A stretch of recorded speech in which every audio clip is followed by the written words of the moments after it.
7:47 p.m. Sunrise tomorrow is at 6:29 a.m. Here is a special weather statement. For the following counties in Iowa, Cedar, Johnson, and Washington. At 9:20 p.m., trained weather spotters reported strong thunderstorms along the line extending from near Conesville to near Illinois City to New Windsor. Movement was northeast at 45 miles an hour. Expected hazards include wind gusts up to 50 miles an hour. Severe weather has been confirmed by trained spotters. Strong winds can break small tree limbs and blow around unsecured objects.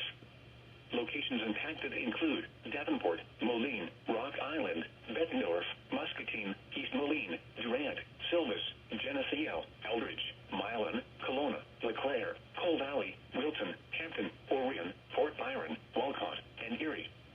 This includes the following highways: Interstate 74 in Iowa between mile markers 1 and 5. Interstate 80 in Iowa between mile markers 265 and 306. Interstate 80 in Illinois between mile markers 1 and 21. Interstate 74 in Illinois between mile markers 1 and 27. Interstate 88 between mile markers 1 and 20. Interstate 280 between mile markers 1 and 18. If outdoors, consider seeking shelter inside a building. You are listening to NOAA Weather Radio Station WXL61 in Cedar Rapids. The current time is 9:52 p.m. Central Daylight Time.